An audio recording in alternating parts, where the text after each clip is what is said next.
179명이 희생된 제주항공 여객기 참사가 발생한 지 나흘째를 맞았습니다. 참사 원인을 규명하기 위한 조사가 본격화됐는데요. 정윤식 가톨릭 관동대학교 항공운항과 교수 모시고 자세한 내용 짚어보겠습니다. 교수님 어서 오세요. 네.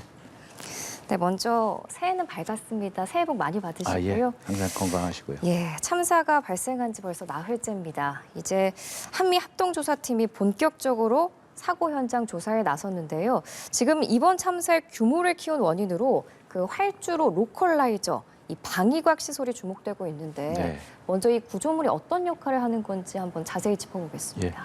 로컬라이저라는 것은 이제 방위곽이라는 표현보다 방향 유도라는 표현이 더 맞겠습니다. 방향 유도요? 예, 각 활주로랑 평행한 방향으로 유도시키는 건데요. 예. 정밀 또는 비정밀 접근 때 활주로의 중심을 찾아오기 위해서 지상에서 전파를 발사하면 그 전파의 좌우측 차이를 이용해서 예. 항공기가 활주로의 중심으로 들어오게 하는 그런 유도하는 장치인데요. 그 장치는 전파를 발사하는 장치이기 때문에 뭐 바람이나 아니면 지진이나 뭐 진동에 흔들리지 않도록 단단하게 설치해야 되는 그런 상태입니다. 그래서 그 설치된 상태를 이제 밑에 집안 시설을 예. 어떻게 이제 튼튼하게 하느냐, 그리고 그 튼튼한 집안 시설 위에 어떠한 지지대를 세우느냐, 이런 것이 지금 현재 논란의 이제 거리로 돼 있고요. 지금 현재 그 둔덕으로 지금 표현이 되고 있는 로컬라이저 밑에 집안 시설. 근데 이거는 이제 과거에 저도 그렇게 해석을 했었는데 예. 지지대로 사실 저희는 보질 않았습니다. 그냥 우리 가로등 설치하면 가로등의 지지대를 받치고 있는 그 콘크리트 구조물 있죠. 예. 그런 정도의 그냥 집안 시설로 저희는 사실 해석했기 때문에 지하 건조물, 지하 시설 뭐 이런 정도로 저희는 판단을 사실 했었는데 지금 이제 사고 난 뒤에 저희도 그런 해석이 좀 잘못된 게 아니었었느냐 하는 이제 좀 생각을 하게 되는 겁니다. 그래서 그런 문제 때문에도 국토부도 새로운 좀 생각을 갖고 과거에는 문제 없었다고 하지만 다시 한번 좀 검토하고 들여다보는 사안 같고요. 그 시설에 대해서는 이제 항상 비행기가 언제든지 이 초과 활주를 해서 부딪힐 수 있는 그런 위험성이 있기 때문에 부서지는 재질로 해야 된다 하는데 우리가 또 거기서도 또 저희가 오해를 했던 것은 안테나를 지지하는 그 빨간 봉이가 알루미늄인데요. 그게 지지대가 부서지기 쉬운 재질이니까 문제가 없지 않느냐. 그 기반 시설은 지지대가 아니다. 그러니까 예를 들어서 우리 건물에 안테나를 세운다. 그러면 거기 우리 안테나에 그 파이프를 세우지 않습니까? 이게 건물이 지지대라고 표현 안 하고 파이프 지지대라고 표현하지 않습니까? 그런 우리는 해석을 했었는데 이런 사고를 접하고 나서 그 해석에 대한 좀 생각을 달리 해보고 하게 됐고 실제 또 옆에 다른 전문가나 또 다른 시민들이 얘기하는 거를 좀 경청하고 있는 그런 상태입니다. 그 구조물 높이에 대한 얘기도 있던데요. 네. 그건 어떻게 보세요? 활주로와 이제 그 안테나가 평행한 높이를 유지하게 됐는데요. 여기는 약간의 구배 또 세계 국제 민간항공기구에서는 5%의 경사를 허용을 하고 있습니다.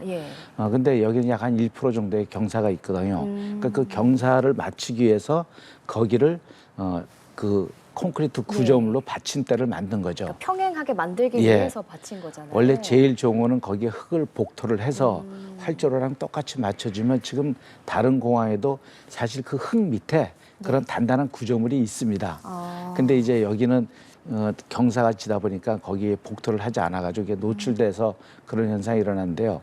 아마 이런 내용들은 여기뿐만 아니라 뭐 여러 공항에도 그런 문제가 있기 때문에 뭐 과거에는 우리가 예측을 못했다. 하지만 이제는 발생한 사고이기 때문에요. 어쨌든 즉시 개선을 하고 거기에 대한 대비책을 또 세워야 할 것으로 보입니다. 지금 말씀해 주신 것처럼 이 무안공항처럼 콘크리트 형태 구조물이 설치된 곳이 지금 최소 4곳이 더 있다고 하는데 그럼 좀 전수 점검이 필요해 보여요? 근데 점검하는 건 뭐 크게 어렵진 않습니다. 이제 공항공사에서 관리하고 하기 때문에요. 지금 청주, 여수, 포항, 광주 주로 이제 군공항과 같이 쓰는 비행장들의 이제 공항에 그렇게 설치되어 있는데요. 거기도 마찬가지 이런 내용들을 파악하고 있기 때문에 이제 아마 어떤 개선책 바로 개선한다 그래서 이게 안테나를 철거하면 또 비행기 항공기 운항이 중단되기 때문에 어떤 계획을 세워가지고 이제 장기 계획을 세워서 아마 개선 작업을 할 것으로 판단이 됩니다. 예, 이제 참사 원인을 규명할 핵심 열쇠인 블랙박스의 분석이 시작이 됐습니다. 네. 그런데 그 블랙박스 연결 부위 커넥터가 사라진 채 발견됐다고 하는데요. 네. 이게 그럼 커넥터를 발견을 해야지 분석이 가능한 건지 아니면 커넥터 없이도 어떤 과정을 거쳐서 분석이 가능하긴 한 건가요? 네, 이제 그 기록 장치는 이제 음성 기록 장치와 비행 기록 장치. 예. 음성 기록 장치는 온전한 거로 돼 있고요. 맞습니다. 비행 기록 장치는 실제 3천지 거의 뭐 완전한 폭발에도 견딜 수 있게끔 돼 있기 때문에 사실은 밖에 커넥터 우리가 일종의 컴퓨터에다가 USB 연결하는 그 잭 단자가 부서졌다는 뜻이거든요. 예.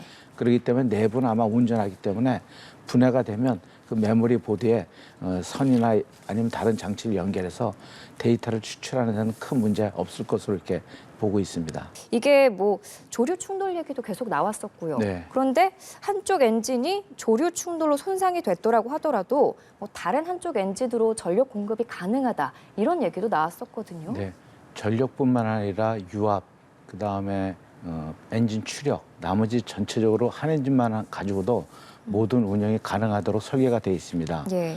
그래서 지금 현재 그렇다는 우리 뭐 불꽃 동영상도 봤지만 예. 우측 엔진이 고장 났을 것이라 생각을 하지만 실제 그 앞에 조그만 영상을 또 보면 좌우측 같이 또 불꽃이 나오는 모습도 보이거든요. 예.